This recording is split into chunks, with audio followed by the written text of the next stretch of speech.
Bom dia.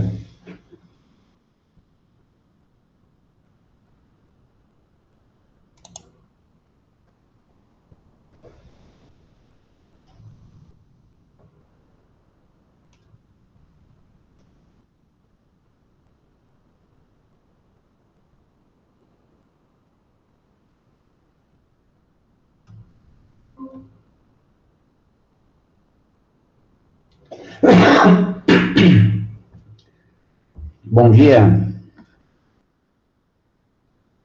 Dia. E aí, Armando? Tudo tranquilo?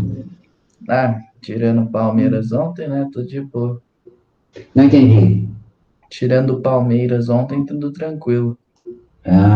Pois é. Ontem começaram os jogos novamente, né? Uhum. Meu filho é palmeirense e o outro é corintiano. Você imagina o dilema? Uma Você é briga, louco. briga de faca. Os professores já entregaram as notas das provas? Ainda não. Ninguém entregou? Acho que ainda não. Não sei. Não tô lembrando, não, Armando, se alguém já, tipo, passou a nota inteira. Aham. Eu estou terminando, faltam poucas para terminar, porque deu um certo trabalho, além do imaginado. Eu sabia que ia dar trabalho, mas foi pior do que eu pensava. Mas eu creio que por volta de umas 3 horas eu acabe tudo e aí eu já posto a nota de vocês, Fechou. tá? Mas está tranquilo. Esperar o pessoal entrar para a gente poder começar a discutir os assuntos de hoje. Na sequência, vocês têm aula de quê? Do Zé Maria? Exato. Aham. Ele está dando o quê para vocês? Sistemas? Em matemática ou em física? Matemática. Ele começou a... Tava dando análise combinatória. A gente tá se aprofundando mais agora em análise Ah, tá. combinatória. Isso, ele está esquecido. Ele está fechando a parte de probabilidade, análise combinatória, né? Exato. Ela tranquila, que nada toda lá. Essa parte é fácil algebricamente falando, é exercício curto, mas é extremamente complicada na parte do entendimento da questão, né? Uma vez que Uhum. você entende a questão, é fácil resolver. O problema É, é entendê-la. exatamente isso que ele falou. A gente É, estava fazendo algumas questões que é só difícil de entender como que você faz, mas a resolução é tranquila. a resolução é uma continha, 4 vezes 3 vezes 2 vezes um, acabou. Mas o Uhum, problema é você entender que é o 4 vezes 3 vezes 2 vezes um. Esse que é o complicado da coisa. Portanto, muita atenção nesta área. Se eu sempre considerei esse um dos piores assuntos na matemática do colégio.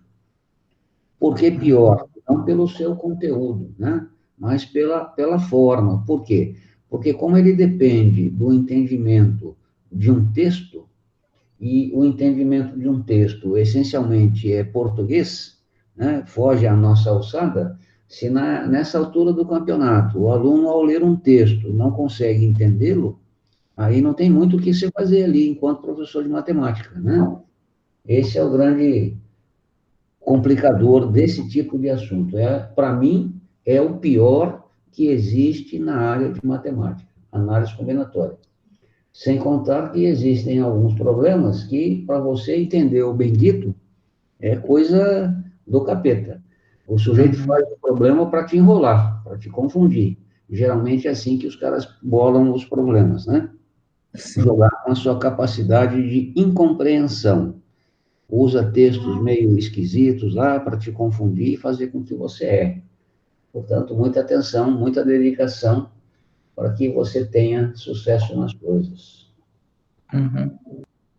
Bom, faltando 7, 6, tá faltando gente hoje.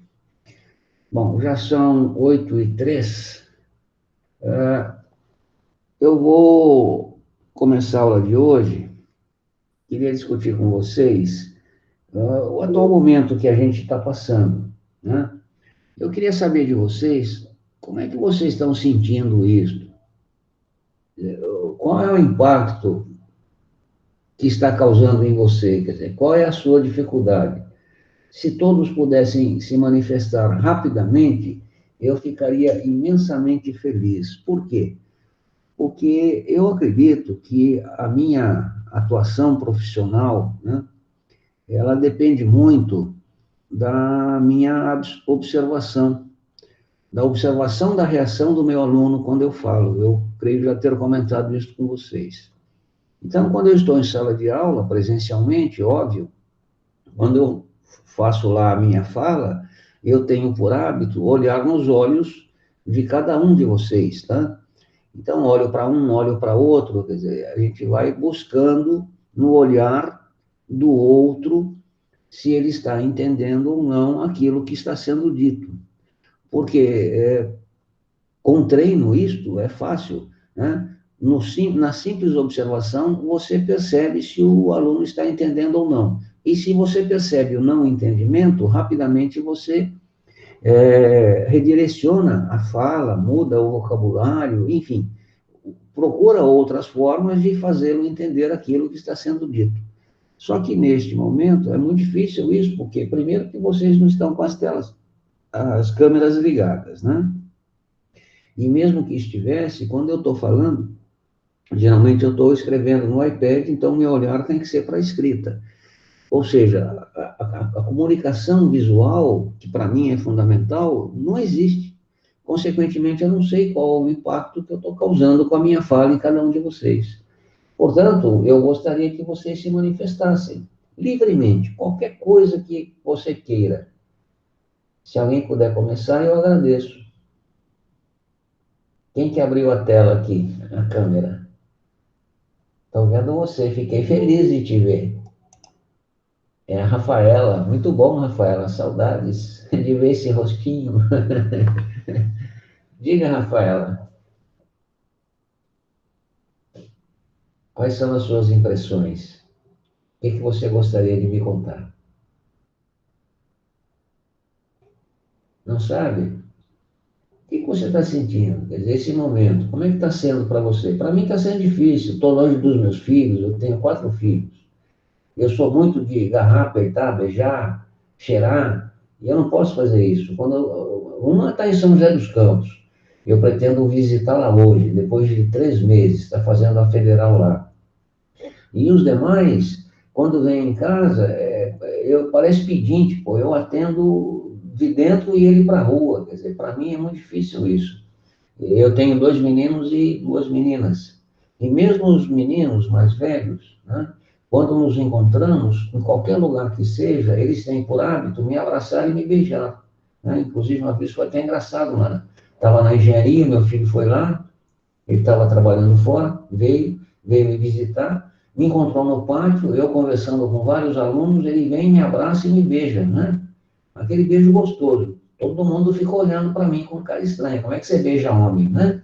Mas é assim que nós nos tratamos. Portanto, eu, particularmente, sinto muita falta disso. Sem contar a falta que eu sinto de vocês, de olhar como eu estou te vendo agora.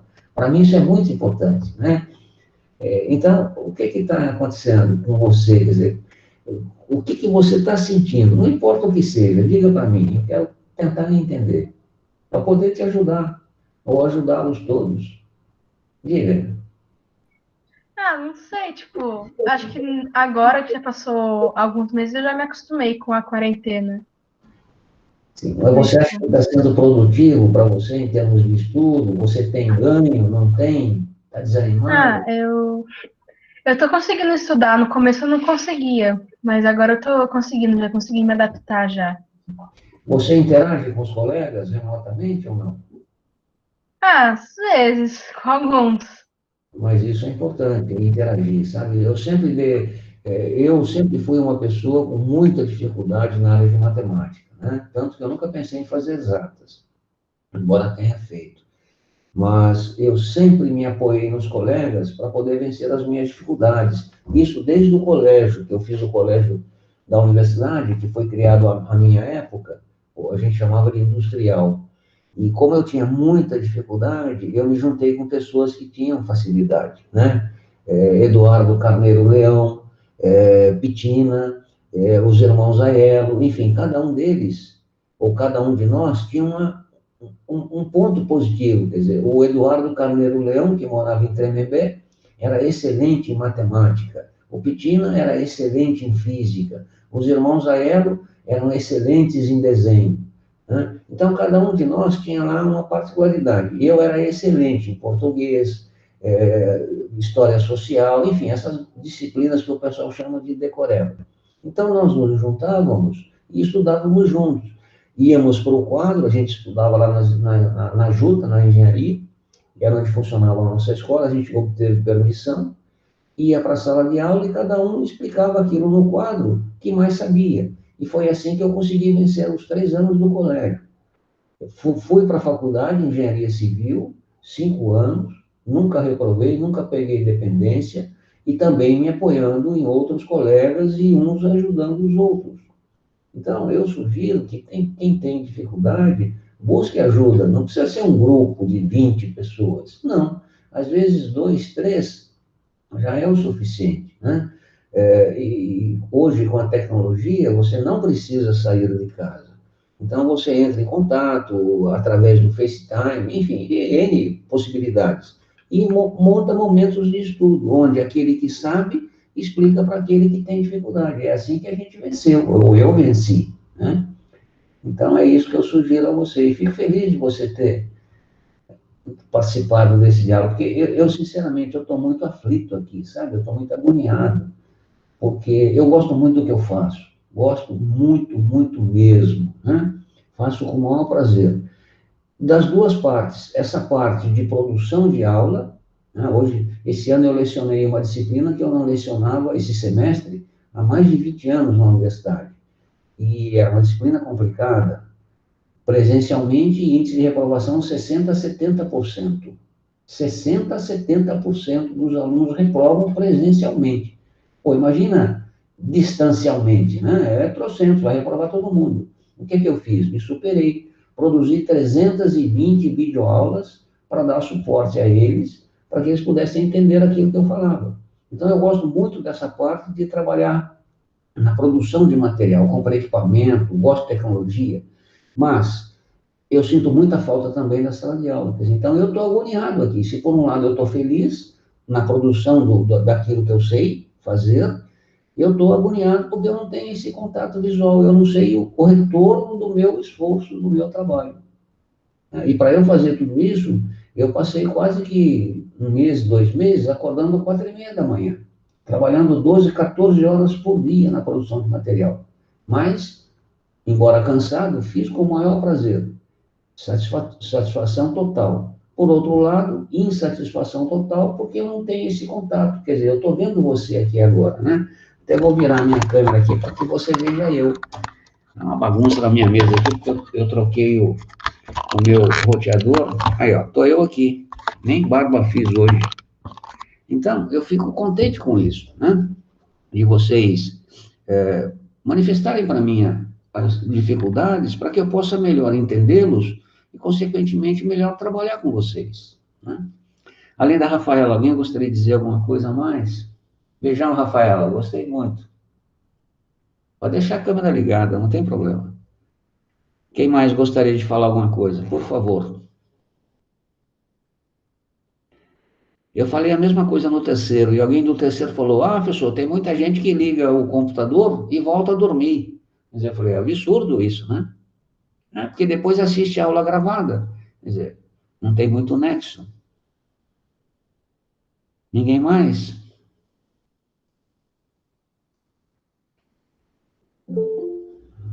Paciência, então. Vou começar a minha aula de hoje falando sobre a nossa prova. Faltam pouquíssimas provas a serem corrigidas. Eu tive um trabalho danado para corrigi-las, não só de vocês, como também a do terceiro, porque, infelizmente, as orientações não foram lá muito bem seguidas, né, de modo geral, e isso gerou um trabalho além daquilo que eu imaginava. Uma coisa interessante que eu notei é que muitos não seguiram as orientações, ou seja, não transformaram o arquivo em PDF, colaram as figuras, as fotos, de modo aleatório,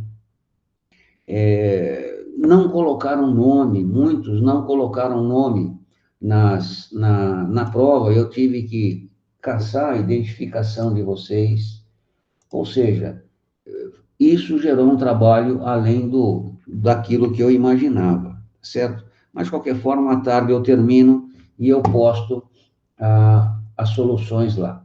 Agora, eu não sei como fazer para enviar para vocês a prova. Enviar individualmente seria um trabalho muito grande, né? Deixa eu botar a câmera para cá, porque senão vai me atrapalhar.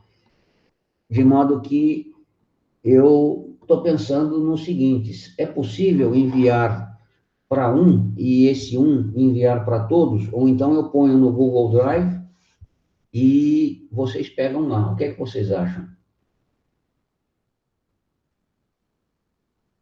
Ah, não sei, Armando.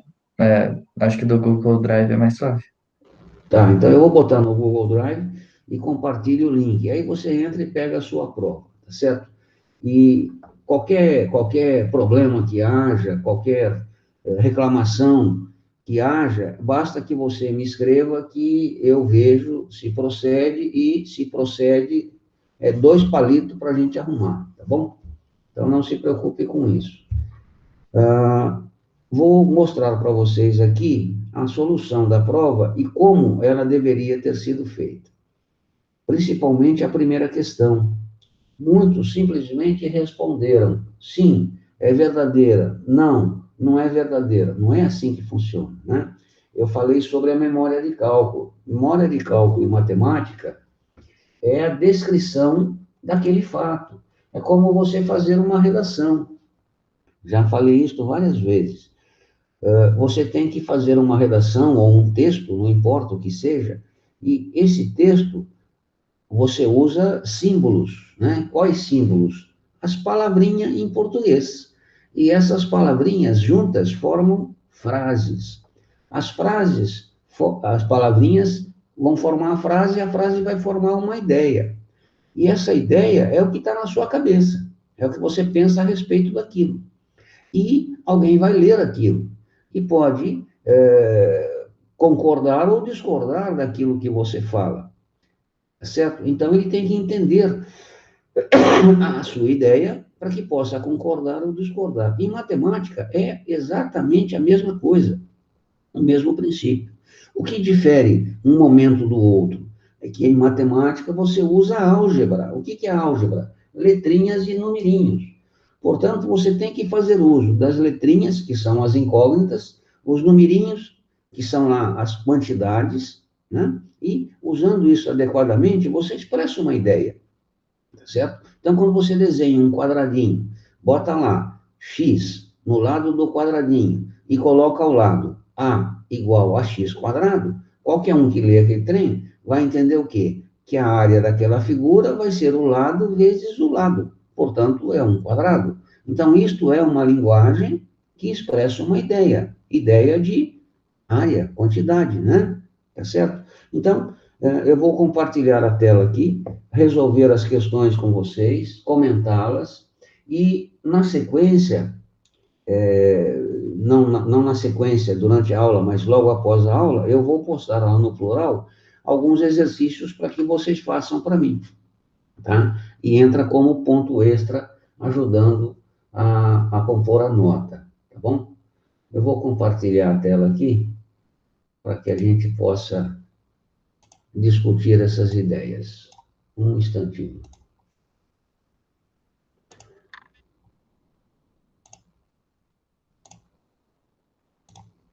Confirma para mim o compartilhamento, por favor. Está compartilhando? Sim, senhor. Ótimo. Então, está aqui. A primeira questão. Considere o retângulo ABCD mostrado na figura abaixo. P é um ponto pertencente ao segmento CD. Então, este ponto P, com esta frase que está aqui em cima, P é um ponto pertencente ao segmento CD, significa que o P pode estar aqui, aqui, aqui, não interessa onde, inclusive ser coincidente com D ou com C. É isto que você tem que entender da frase. P é um ponto pertencente ao segmento CD, qualquer lugar, né? Isto posto, ou seja, você tem o retângulo e tem o ponto P rolando aqui por cima, ele pergunta, se o segmento DP, que é este pedaço aqui, for exatamente igual ao segmento PC, que é este pedaço aqui, e ele afirma, então, a área do triângulo ADP, quem que é ADP? ADP. É um quarto da área do triângulo, do retângulo ABCD. ABCD. Então, ele está fazendo uma afirmação. Se o ponto P for ponto médio, né, vai acontecer isso. Você não pode dizer, vai sim, eu percebi que vai. Não, não tem valor algum, né? Vamos ver o que acontece aqui, ó. Veja só. Primeira coisa, vou reproduzir a figura, né, para usar a linguagem algébrica da matemática. Marco lá os pontos, reproduzindo o desenho feito. Como o DP é igual a PC, eu ponho o P na metade do segmento. Portanto, P é ponto médio. E aqui eu caracterizo o triângulo ADP que ele falou lá em cima. Se ele está falando que a área de um é um quarto da área do outro, o que eu devo fazer? Calcular a área disto e depois calcular a área do retângulo e compará-las. Se forem iguais, sim, verdadeira. Se não, não, falsa. E como é que eu faço isso se eu não tenho nenhum numerinho? Simples. Coloco uma variável. Então, chamo isto de x e isto de x, porque P é o ponto médio, né? Portanto, DP é igual a PC. Ao escrever x, eu já deixei clara esta relação. Então, veja que uma simples letrinha caracteriza a igualdade entre os dois segmentos. Como aqui é um retângulo, né? Chamei de y, supostamente diferente daquela medida lá em cima, óbvio, né? Letras diferentes, valores diferentes. Aí ele fala, relaciona as áreas. Qual é a área desse triângulo aqui? Vamos calculá-la, né? Então, a área do triângulo ADP, veja que aqui está claro, a área do triângulo ADP vai ser igual a quem? A base vezes a altura dividido por 2. Pronto, calculei a área do triângulo ADP. O que é que eu faço agora?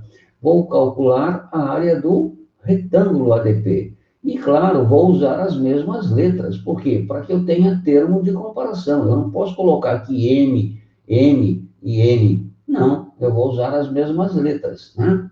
Então, calculando a área do retângulo ABCD, eu tenho que vai ser o quê? X mais x, que é a medida desse lado, 2x vezes y, que é a medida desse lado. Portanto, a área do retângulo ABCD vai ser 2xy. O que é que ele diz? O que é que ele estabelece? Que a área do triângulo é um quarto da área do retângulo. Então, está aqui. A área do triângulo é um quarto, né?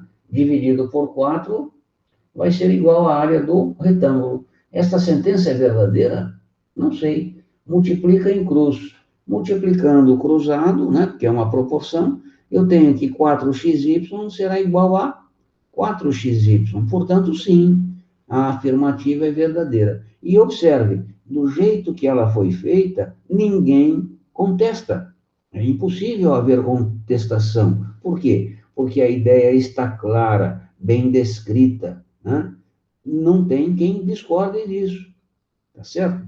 É uma afirmativa cabal, ponto final. Então, é assim que deve ser feito, ou algo muito semelhante a isso, tá certo? Ou deveria ter sido feito, tá bom? Armando, Oi? eu pensei de outro jeito, mas eu cheguei na mesma conclusão. O senhor considera?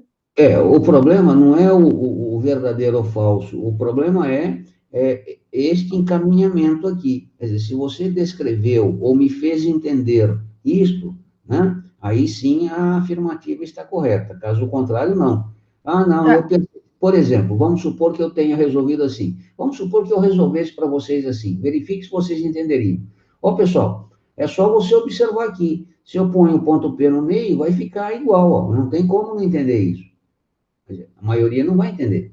Então, eu não posso simplesmente fazer uma afirmação sem ter uma justificativa. E qual é a justificativa? Essa parte algébrica que eu chamo, a matemática chama de memória de cálculo, tá? Então, eu não saberia dizer particularmente para você, porque eu não estou com a prova aqui em mãos, o que é que você fez lá, né? Mas, se você me fez entender isto, variável e tal, aí sim é considerado. Bom? Bem, a segunda questão. A área do triângulo APB, quem que é a APB? APB é igual à soma das áreas dos triângulos DAP, DAP e PBC. PBC. Então, eu vou desenhar esta nova situação aqui, né? Tá lá, vamos lá. Então, veja, desenhei o triângulo APB, que é este verdinho, né? Quanto que ele mede? Se lá em cima é x, aqui embaixo é x, porque isso aqui é uma perpendicular. Se lá em cima é x, aqui embaixo é x. Portanto, a área verdinha, né, desse triângulo vai ser quem? A base, que é 2x, vezes a altura, que é y, dividido por 2. Portanto, a área do triângulo APB vai ser quem? XY. Agora eu vou calcular a área desse com a área daquele. Observe. A área do triângulo, né? DAP está ali em cima, x, y dividido por 2. E vai ser a mesma coisa aqui lá. Por quê? Porque aqui também é x e aqui também é y. Né? Então, eu tenho que a área do triângulo DAP, esse vai ser igual àquele, que vai ser xy dividido por 2. Como são 2, 2 vezes isso. 2xy dividido por 2. Cancela, cancela. Eu tenho que esta área, é a área dos dois triângulos, vai ser igual a xy. Chamei a do triângulo verdinho de 1. Chamei a soma dos dois de equação 2. Né? E concluo, como a equação 1 é igual à equação 2, temos que, sim, são iguais. Portanto, a afirmativa B é verdadeira. Então, é desta forma que eu afirmo, sem discussão nenhuma, né? Ninguém discute comigo isso, porque está claro aqui no meu desenvolvimento algébrico, que é uma afirmativa verdadeira. Bom, finalmente a terceira. O que ele fala? A área do triângulo APB, que é esse triângulo verdinho, é a metade da área do retângulo ABCD, independentemente da posição em que o ponto P esteja. Aquilo que eu falei, o ponto P corre aqui em cima, né? Então, agora, não posso mais usar essa figura. Por quê? Porque se eu uso essa figura, eu já estabeleço uma condição. Que condição? Que o ponto P seja ponto médio. Não pode ser assim, o ponto P tem que estar em qualquer lugar. Então, eu faço uma nova figura, aqui, e coloco lá o ponto P deslocado, né? Supondo o ponto P mais para a direita. Poderia ter posto mais para a esquerda, não tem problema. Feito isto, o que é que eu observo nesta nova figura? Que aqui eu tenho uma área 1, aqui eu também tenho a mesma área 1. Por quê? Porque se pelo P eu traço uma perpendicular, esta medida é exatamente igual àquela medida. E esta medida é exatamente igual a esta medida. Ou seja, aqui eu tenho um retângulo, aqui é diagonal, divido por 2. Então, esta área, obrigatoriamente, será igual àquela. E, de forma análoga, esta regiãozinha aqui desse triângulo, esta área, é exatamente igual àquela pelas mesmas razões, porque aqui eu tenho uma figura, retângulo, retangular, e aqui é diagonal. Então, né? O que ele fala? A área do triângulo APB. Quem que é APB? É a área 1 mais a área 2. Então, vamos lá. Área 1 mais a área 2. Quem que é a área do retângulo ABCD?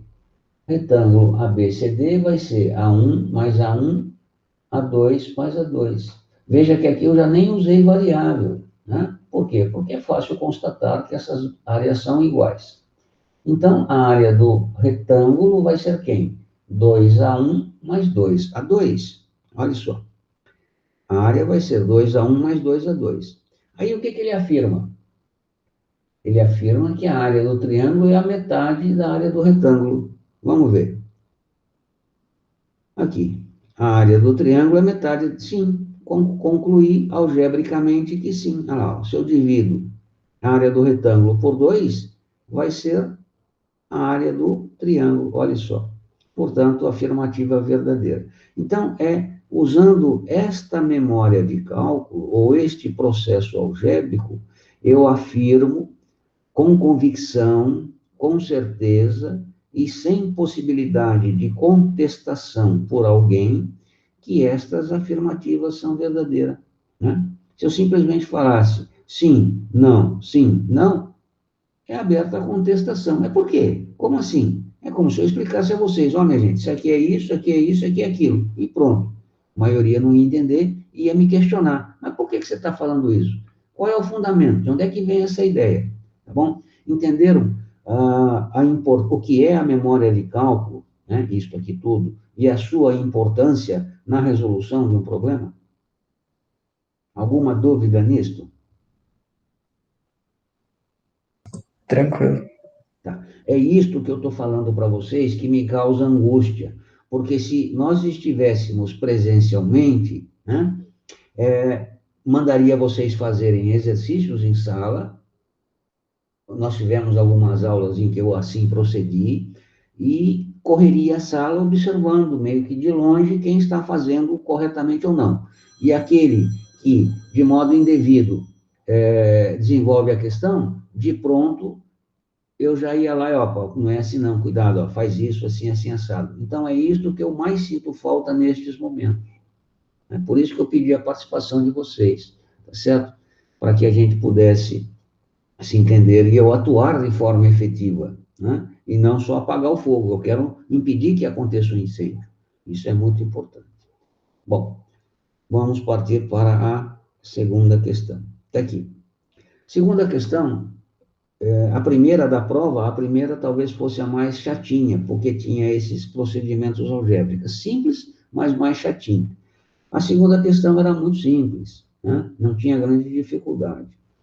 Um jardineiro irá limpar um terreno circular cuja medida... Armando, Oi, tinha algum problema justificar a primeira questão escrevendo? se você manifestasse essas ideias que eu manifestei algebricamente, não. Tá? Por exemplo, Tá bem. fazer o desenho observando que o lado do triângulo, por exemplo, é a diagonal do quadrado, consequentemente, a área de ambos somadas gera a área do retângulo, assim por diante. Qualquer coisa desse tipo, né? Teve gente que Tá fez assim. bem. Eu me lembro que não fez o desenho, mas fez o escrito. Mas pelo escrito eu entendi a ideia que o levou àquela conclusão, tá bom? Então, tá lá, um jardineiro vai limpar um terreno circular de raio 6. Ele estima que vai levar 3 horas para realizar aquele serviço, e pelo qual cobrará R$ 300. Interessante que esse dado aqui não tem nada a ver com o problema, com a sua solução. É um dado que é só para deixar você meio atrapalhado. Desculpe. Logo em frente, há um outro terreno, também de formato circular, cujo raio é de 12. Pergunte-se quanto tempo ele levará para limpar esse novo terreno, levando-se em consideração que o rendimento que ele teve no primeiro vai ser o mesmo no segundo, né? Formato retangular, etc, etc. Então, como resolver um problema desse? Primeiro, a gente faz o desenho. Toda vez que a gente brinca com geometria, né? Seja geometria plana, geometria de posição, geometria analítica, não interessa, falou geometria, o desenho é fundamental. Não para a solução, quer dizer, você não pode se basear num desenho para dar uma solução, se a prova é dissertativa. Se ela for em forma de teste, aí não interessa o jeito que é feito. Mas uma prova dissertativa como esta, o desenho não pode ser a solução, né? Ou seja, você fazer o desenho em escala, medir e dizer, é tanto. né? Então, o que que acontece? Tem que fazer o desenho, porque ele norteia o processo algébrico e reforça o processo algébrico ou a memória de cálculo. Então, está aqui um terreninho circular de raio 6 e ele leva 3 horas para fazer o trabalho. Ele vai fazer o mesmo trabalho num outro terreno circular, um pouquinho maior que aquele, veja que não está em escala, isso não interessa, né? É só para nortear o pensamento. E aqui eu indiquei que o raio vai ser 12, né? Note, chamei esta região de área 1, então ele vai limpar isso aqui. Qual é essa área? Simples, πr quadrado. No caso 6, 36 π unidades quadradas. Então é isso que ele vai limpar aqui. Qual é a área que ele limpará ali? Vou chamar de área 2. Então, a área 2 vai ser novamente πr quadrado, ou seja, 144 π. Aqui vale uma observação. Como o problema não fala usando duas casas, usando π igual a tanto, você nunca usa decimal. Você sempre trabalha com a letra π, né? Então, se desse raiz, e geralmente geometria, o único lugar no mundo que você usa a matemática e aparecem os benditos irracionais, os números na forma de raiz, é em geometria, né? Então, não tem como. Você não chega na padaria e fala lá, eu quero 3 raiz de 2 pães. Faz o teste para você ver o que é que vai acontecer. Vai dar fusão. Então, em geometria, nós sempre usamos fração e raiz, exceto se o problema falar usando π igual a 3, tal, ou então usando duas casas decimais. Se não falar isso, você vai trabalhar com fração, você vai trabalhar com π, você vai trabalhar com raiz, tá certo? Então, fica alerta para isso. Bem, aqui vai ser uma área, aqui a outra área, óbvio, maior. Eu sei que nesta área, segundo o dado do problema, ele leva 3 horas para fazer o serviço. Como o rendimento dele será o mesmo na área maior, basta que eu faça uma proporção e eu resolvo o meu problema, simplesinho, né? Então, faço uma regrinha de 3. Ele leva 3 horas para limpar essa área de 36 π unidades quadradas. Quantas horas, x, ele vai levar para limpar 144 π? Produto dos meios é o produto dos extremos, ou multiplica cruzado. Então, eu tenho que x vai ser o quê? 3 vezes 144 dividido por 36. Π cancela π. 36 dividido por 3 dá 12. 144 dividido por 12 costuma dar 12. 12 o quê? 12 horas. Muita gente também faz as continhas e coloca lá 12. Mas que 12? Qual é a pergunta? Quanto tempo? Tempo se estabelece em horas. Então, está aqui. Ele vai levar 12 horas para limpar aquele terreno. Tá certo? Muitos resolveram esse problema corretamente, só que não fizeram o desenho, soltaram as coisas de modo... o que é o 36? 36 é área 1. O que é o 144? 144 é área 2. Simplesmente soltaram os números no papel. Não é correto isso, tá? Bem, o terceiro problema. Não era difícil, mas era chatinho de você perceber as coisas aqui. Por quê? Porque você tem aqui um quadrado, ABCD, de lado A, né? E uma semicircunferência, pegando aqui embaixo, e uma diagonal aqui. E o que eu quero? A área dessa região pintada, região R. Qual é a área dessa região? Bem, se o problema fala que o lado do quadrado mede A, aqui, indico A. Se o lado do quadrado é A, por analogia, né, eu sei que isto aqui é uma semicircunferência, portanto, o diâmetro dela vai ser quem? A. O raio, consequentemente, será a metade, portanto, o raio é A sobre 2. Tá, e daí? Mas eu ainda tenho essa figura estranha aqui, que não é uma figura regular. Observando a figura, e aí que está o segredo desses problemas, eu expliquei para vocês, alertei-os, você tem que identificar naquilo que você está fazendo figuras conhecidas. E aqui, como é que eu posso identificar coisas conhecidas, cuja formulação de área eu sei? eu simplesmente traço uma perpendicular aqui, ó. Traçando a perpendicular aqui, passando por este ponto, que é o ponto médio do lado do quadrado, e coincidentemente é o centro da circunferência, eu tenho este segmento, e esse segmento e esse segmento é o raio. Então, aqui é raio, aqui é raio. Se aqui é A sobre 2, ali em cima é A sobre 2. E, ao fazer isto, observe, eu seccionei, separei a minha região em duas, uma região e outra região. E esta regiãozinha aqui à direita, eu percebo que ela é o quê? É um quarto de uma circunferência. Portanto, a área disso aqui vai ser um quarto da área do círculo que eu contenho. E esta outra figurinha aqui, que figurinha é? Se você observar, né, isto aqui é raio, isto aqui é raio, isto aqui é ângulo reto. Portanto, isto aqui é um triângulo, retângulo, isósceles, duas medidas iguais. Agora ficou fácil. Na realidade, a área da região que eu preciso calcular vai ser a soma de duas áreas conhecidas. Quais? Um quarto de um círculo e a área de um triângulo retângulo isósceles. Então, agora eu faço o procedimento algébrico, ou seja, aqui, o raio, portanto, um quarto da área do círculo, chamo isso aqui de área 1. Área 1 vai ser um quarto de πr², mas quem é o r? É A sobre 2. Portanto, um quarto de πa sobre 2 ao quadrado. Fazendo as continhas aqui, né, eu tenho lá que a área 1 vai ser um quarto de π ao quadrado sobre 4, uma fração elevada a um expoente, o numerador fica elevado ao expoente e o denominador também. Portanto, 1 vezes π vezes a quadrado, πa quadrado. 4 vezes 4, 16. O que é que significa isso? Π a quadrado 16 é a área desta regiãozinha aqui, que é um quarto do círculo. Agora, vou calcular a área do triângulo, né? Vou chamá-la de área 2. A área 2 vai ser quem? A base. Quanto é essa base?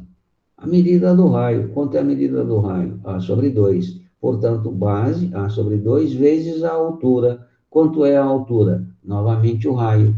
Portanto, A sobre 2. Tudo isso dividido por 2, né?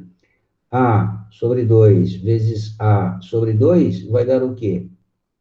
A ao quadrado sobre 4. Dividido por 2 é a mesma coisa que multiplicar por meio. Quer dizer, eu mantenho a primeira, multiplico pelo inverso da segunda. Isto aqui é uma divisão de frações. Por quê? Porque eu posso pensar que isto aqui é 2 sobre 1. Então, mantenho a primeira e inverto a segunda. Portanto, esta área 2 do triangulinho retângulo isósceles vai ser o quê? A ao quadrado sobre 8. Pronto. Eu tenho a área 1, tenho a área 2. A soma delas me dá a área da região desejada. E eu escrevo isto. A área da região vai ser a soma. A área 1 mais a área 2. Portanto, está aqui.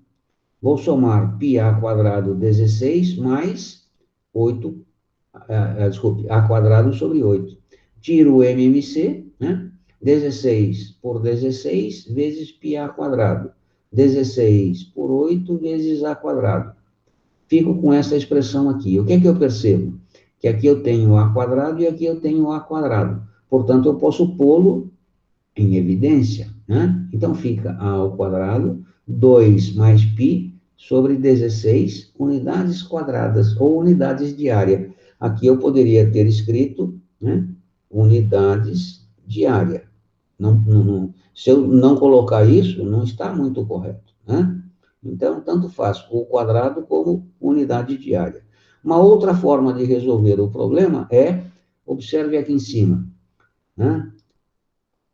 Escrevê-lo assim, ó. Colocar, aliás, desculpe, observando aqui. O que eu tenho aqui? O a quadrado e o a quadrado, o 8 e o 8. Então, o a quadrado sobre 8 é o fator comum a estes dois elementos. Vou pô-lo em evidência. Isto dividido por isto, π sobre 2. Isto dividido por isto é 1. Portanto, a área da região vai ser quem? A ao quadrado sobre 8, que multiplica π sobre 2 mais 1 unidades quadradas. Então, você tanto podia dar a resposta dessa forma ou daquela forma. Bom, esta a solução do problema, e aqui eu tenho todo o processo algébrico que nós chamamos de memória de cálculo. Alguma pergunta na solução? Ótimo.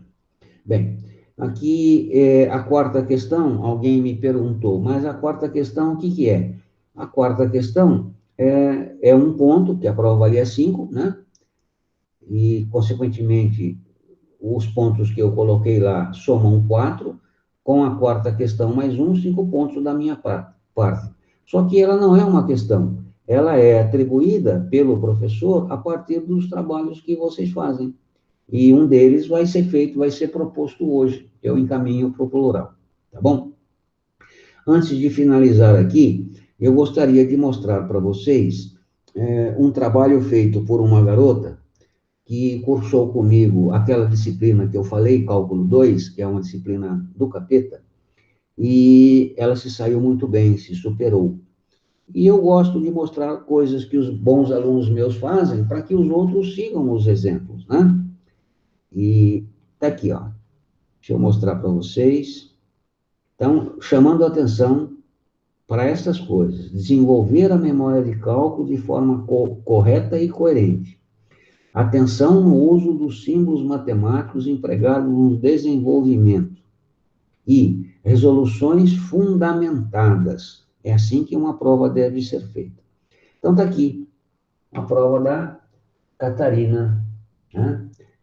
Olha só, a nota máxima aqui é 6. Essa prova tinha nota máxima 6. Veja que é o mesmo formato da prova que eu encaminhei a vocês. Quer dizer, exatamente o mesmo formato, o mesmo procedimento, a mesma devolutiva. Ela tinha que fotografar ou escanear, colar num doc, transformar em PDF e mandar para mim. Por que transformar em PDF? Porque o software que eu uso no iPad para corrigir as provas exige que o documento esteja em PDF. Desta forma, eu posso escrever nele com a caneta, né, a Apple Pen, como se eu estivesse escrevendo em papel.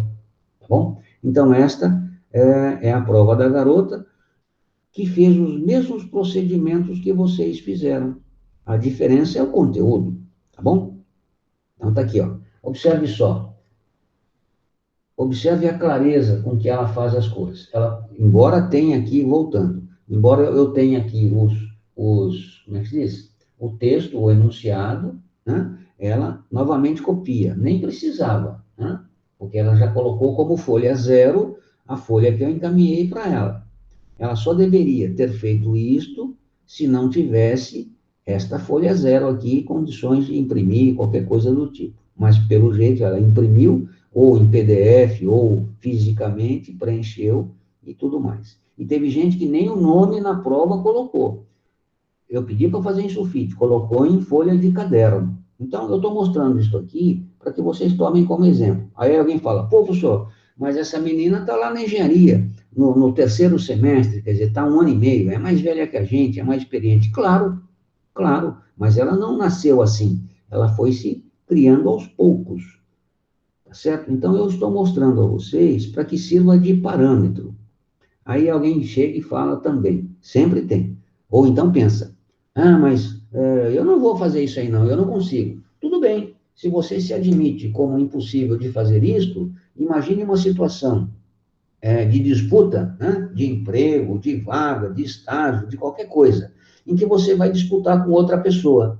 E, de repente, essa outra pessoa é alguém que faz coisas desse tipo. O que vai acontecer com você? Você está fora, simplesmente fora, alijado do processo. Então, se esforce ao máximo para que aquilo que você faça, o avaliador perceba que você se dedicou, que você teve empenho, que você tentou fazer o melhor. De repente não sai, acontece, né? É comum isto, né? Mas ele percebe que você teve um empenho em bem fazer a coisa que foi proposta. Então, tá aqui, olha a clareza com que Armando, desenvolve. Oi?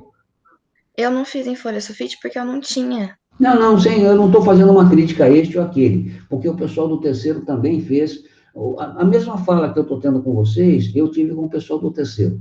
Eu não estou preocupado com quem fez, com quem não fez, eu estou preocupado com todos. Então, a minha fala não é uma crítica à pessoa, é uma crítica no sentido de, olha, isso não é legal, vamos mudar. Porque esse é o momento de mudança, e esse é o meu papel.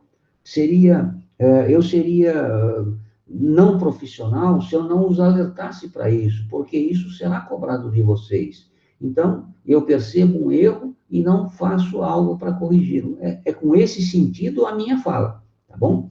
Não é crítica de, você fez errado, vai ficar de castigo. Não.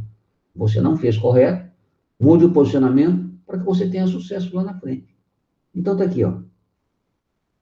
Ela desenvolveu, bonitinho, né? Olha a outra questão. Ela fez os gráficos, muito importantes. São gráficos complicados. Essa matéria é a coisa do capeta. Quem tem pai engenheiro, pergunta para ele como é que foi cálculo 2. Ele vai dizer a tristeza que foi, né? E qualquer engenheiro passa por cálculo 2, não interessa qual engenharia que faça. Olha só.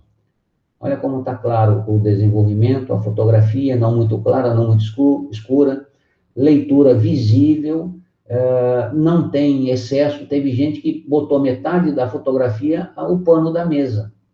O escritório do pai, cheio de caneta, cheio de coisa, que nem está uma bagunça na minha mesa. Isso não interessa, você devia ter cortado a figura bonitinha para que ela enchesse a folha do doc, para que ficasse exatamente aquilo que precisa ser analisado.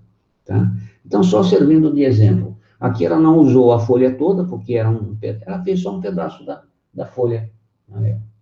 Mas veja, a resposta, taxa máxima de aumento, ou seja, foi feita uma pergunta, merece uma resposta, e ela requadra a resposta, veja, deixa clara a resposta, está dentro desse quadradinho aqui, observe, outro detalhe que eu sempre peço, né?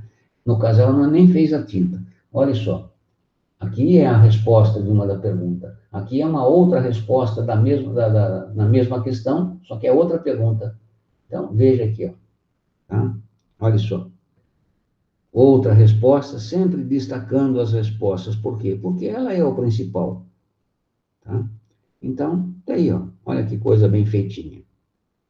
E eu fiquei muito feliz. E eu sempre fico feliz quando o meu aluno produz algo desse tipo, porque eu vejo que primeiro, eu vejo em todos vocês grande potencial. E a minha função é desenvolver isso. Não seria ético da minha parte não forçá-los a obter o melhor desempenho possível. Eu era uma tranqueira. A minha letra era péssima. Eu não tinha nenhuma dessa organização que hoje eu peço aos meus alunos, né? Eu não me preocupava em desenvolver a memória de cálculo. Ou seja, eu era um aluno como a grande maioria dos alunos. Só que eu tive professores que cobravam a minha postura. Eu tive colegas que eu percebia que faziam coisas melhores que aquelas que eu fazia. Falei, peraí, se ele é capaz, por que eu não posso? E aí eu fui me aprimorando aos pouquinhos. Não sou grande coisa hoje, mas sou com certeza muito, muito, muito melhor daquilo que eu era.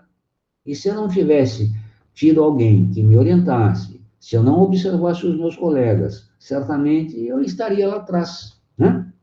Fazendo coisas que seriam inaceitáveis para a grande maioria, ou não seriam agradáveis, e, consequentemente, desenvolveria um papel secundário na minha profissão, e eu não quero isso. Eu posso não ser o primeiro, mas que eu vou lutar para ser o primeiro, eu vou, né, com tudo que eu puder, vou fazer sempre o melhor. Então, é isso que eu deixo de mensagem para vocês. Você está em fase de aprendizado, né? A escola tem esse papel, e o professor desempenha este papel, pelo menos aquele que se entende como professor. Eu não sou professor de matemática, coincidentemente eu dou matemática, eu sou professor, e ser professor, no meu entendimento, na minha concepção, é ser um formador, ou seja, aquele que orienta, que esclarece, que corrige postura, corrige rotas, enfim, procura orientar os seus alunos de modo que ele obtenha o sucesso naquilo que ele está desenvolvendo. Tá? E eu tenho ficado muito feliz com os resultados de inúmeros alunos que estão pelo mundo afora, né? Inclusive, eu vou fazer uma surpresa para vocês na próxima aula.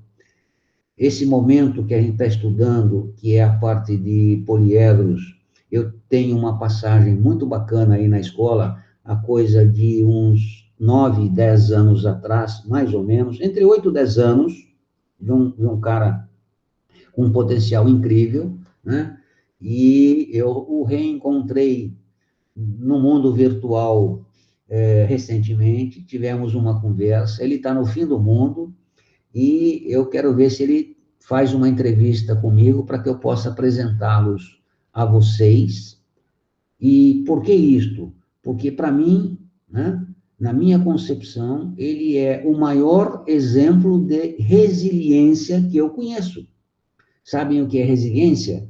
É a capacidade do ser humano de se adequar a situações inesperadas e inusitadas, né? E essa capacidade de resiliência é que faz nós termos sucesso ou não.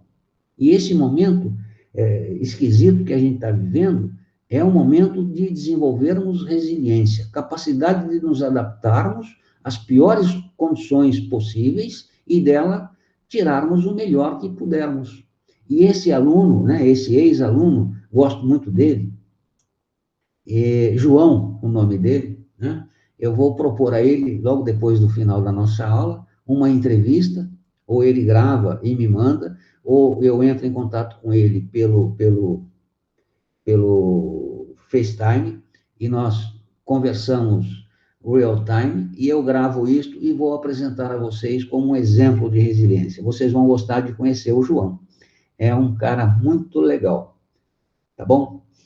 Minha gente, era isso que eu tinha para vocês hoje, né? Eu estou com uma série de vídeos aqui abordando esses conteúdos que nós estamos trabalhando. Vou postá-los na plataforma. Não considero a aula de hoje uma aula perdida, embora eu tenha falado muita coisa que não é da nossa apostila, mas são coisas que eu entendo como fundamentais para a vida de vocês, tá bom? Então, eu espero que vocês saibam entender e apreciar o tema que eu trouxe hoje para a nossa discussão. Alguém quer se manifestar antes que a gente termine? Fique à vontade. Rafaela está aí ainda, legal. Bom te ver, Rafaela. Deixou meu dia feliz hoje. Gostei. Inclusive, eu propus no debate com os colegas ontem lá do SAAD que a gente abrisse as câmeras, né? E aí alguém falou, não, mas é invasão de privacidade. Eu não vejo assim. Nós estamos num momento de trabalho, né? Como se fosse sala de aula, então não tem aí invasão de privacidade. Mas eu estou bolando umas ideias para as próximas semanas que vai fazer com que haja uma interação maior. Vou modificar a minha prática didática. Vocês vão ficar surpresos com o que virá. Espero que tenha resultado. Alguém quer fazer alguma consideração? Não? Muitos já saíram, engraçado, né? 16, mas não tem importância. Quem ficou, escutou, e eu espero que faça bom proveito, porque, olha, foi de coração. Eu falaria o que eu falei para vocês, para os meus filhos. Na realidade, falei várias vezes. Eu os ensinei assim. E estou muito feliz com o resultado que eu obtive, né? Então, quando eu falo com vocês, é como se eu estivesse falando com os meus filhos, ou como eu gostaria que alguém falasse com os meus filhos, né? Se eles tivessem certas dificuldades, certos problemas ou certas necessidades. É assim que eu gostaria que alguém falasse com eles. É de coração que eu deixo para vocês, tá bom? Um abração, minha gente. Eu espero que vocês tenham uma boa semana. Qualquer problema que haja quando eu entregar a prova, você manifesta, que a gente conversa e a gente resolve sem maior dificuldade. Rafael, um beijão para você. Você me deixou feliz demais hoje. Viu? Então, Beijo, Armando. Tchau. tchau, Fala, tchau. Armandão. Obrigadão Tchau, pelas dicas Armando. aí. Se Até cuida. mais, Falou, Armando. irmão. Tchau, tchau. Um abraço.